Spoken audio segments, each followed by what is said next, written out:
Tot el que veureu ara és de la fàbrica de farina, la Constància, o el Molí La Vila, o a Calerín, o com vulgueu dir. Se conserva, dins de lo que hi cap, la fusta és una meravella. Se conserva molt bé. I ojalà en el temps això pogués ser un museu. Hola, avui, esta tarda en molt aire, però és igual, estem a Rebric. Hem baixat a veure al riu lo molí baix, que tots lo coneixereu.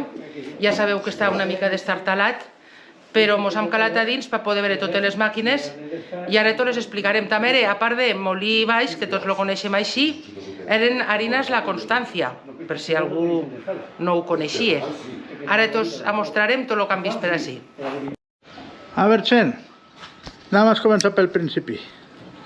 Estamos al principi, a este costat, així baix, per la part de detrás, se dueve lo blat, lo que se dueve del bancal. El procediment, per mediació d'aire, de succió d'aire i unes cassoletes que corren per totes aquestes fustes, venia el primer pas era així. Això le diuen lo deschinador, en el tema de les xines de les pedretes, era la primera part que se limpiava. I d'ací pujava a dalt on continua la limpiesa. Anem a dalt i ho veurem. A veure, de baix, de lo que estem parlant de la xinadora, també puja així. Aquesta és la primera part, que això, si us fixeu, és com un ventador, i això separa el que és el gra de totes les impureses. Allà on des d'ací passa a aquesta altra màquina, funciona com una llevadora en plan de centrifugar, i una volta ja, si ja queda, diguem, la semilla llímpia, passa a aquests depòsits, que on estan en remull banyats durant 24 hores. I d'ací ja passa triturat, però han de baixar a baix. Pues bueno, així estan els depòsits on han estat el blat o el gra en aigua durant 24 hores. Allà on n'hi ha 4 i els podien mesclar perquè estan dividits. Allà on per aquestes talladoretes es graduent, vull que baixo tant d'este i tant de l'altre. Tot això era transportat per tot en sinfins o cassoletes. En este cas, així podreu veure la imatge. Veu, aquestes cassoletes és una cinta que va per l'interior en aquestes cassoletes, el qual, això, diguem, caia així i així el blat, o en este cas la semilla, ara agarra i ha de transportar, en este cas, se passeix així detrás, que és on estan els trituradors, que ara us la mostraré perquè tot l'embarrat de fusta que hi ha així i correes i ejes no ens ho deixen veure, però ara pujaré a dalt. Veu? Així n'hi ha 3. Totes comencen 3, que són 6, perquè és que com cada trituradora, diguem, n'hi havia 2 en una. Es comença per aquest costat, així passa a l'altre, allà on s'ha transportat, en els cassolets, a aquest altre, també. I això, el que fi cada volta, anar triturant d'un gra, d'una medida, anar fent cada volta menys, i anar triturant, fins a arribar al final i aconseguir el que podríem dir que és la farina. I ara d'ací, en els cassolets, per aquestes coses de fusta, tot això és com un entramat de carreteres, en aquest cas són entramats de cassolets. Com ara podeu veure un altre així, això uns pugen, els altres baixen, tot funciona per poder, per l'eje primari, l'eje principal, conforme us he dit. Veu? Doncs bueno, ara pujo a dalt perquè vegeu. A veure, gent, veu? Aquestes màquines que hi ha així, puja de baix del triturat i així selecciona la farina més espessa o menys espessa. Aquesta d'ací és per a la sèmola. Veu, així és el que t'us diu. Així hi ha 4 medides.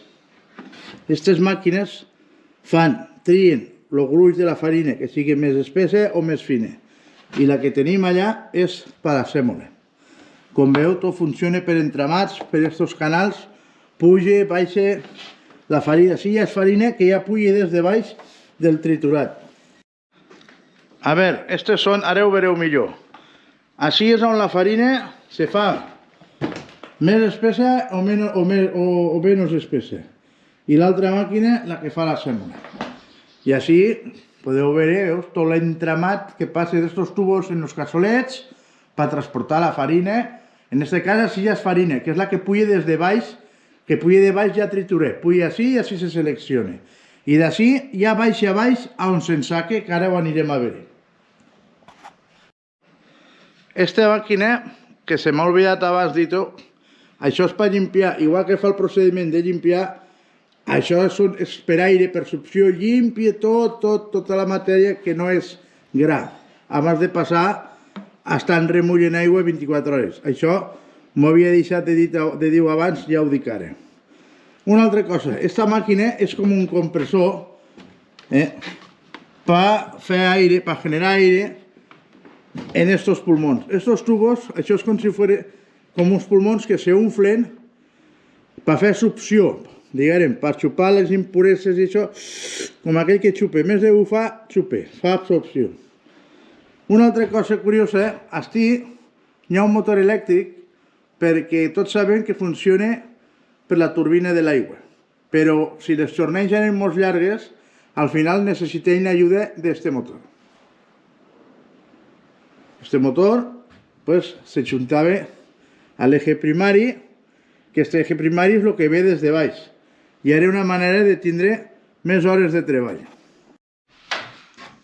Veu tot l'entramat que hi ha, això, aquestes caixes, que pareixen, estan huecos, i a dins van les cintes transportadores en aquests cassolets que heu vist. Aquestes són les màquines que fan, trituren el gra, que n'hi ha 6, són 3, però n'hi ha 2 per cada una. Bueno, referint, des de dalt, per aquí, veu, així se fiquen els sacs, i així n'hi havia per 4, allà n'hi havia un altre, que no se veu perquè és que, a veure si me puc acercar una mica, allà està. Ara te l'amplio i ho veureu. L'heu vist, no? I després, per últim, està allà on se saqueja també la farina, perquè així s'ensaqueien de diferents farines i diferents semilles, diguem. Veu? Així us torno a mostrar els cassolets en les cintes. I allà on ja se venia, el que és la farina, se venia així. Este també era un ensacador, així. Veu? I així, per si hi havia una bàscula, que tots que s'apropien de lo que no és d'ells, ja se la van enllevar. I d'ací, això, segons me va explicar un fill de la casa, que això era com una màquina de multiplicar, anar marcant un sac, 2 sacs, 3 sacs, 10 sacs, 20 sacs. Era una manera de llevar la cuenta. I bueno, me penso que està tot explicat. El que ara sí que t'os posarem serà una galeria de fotos una miqueta de tot.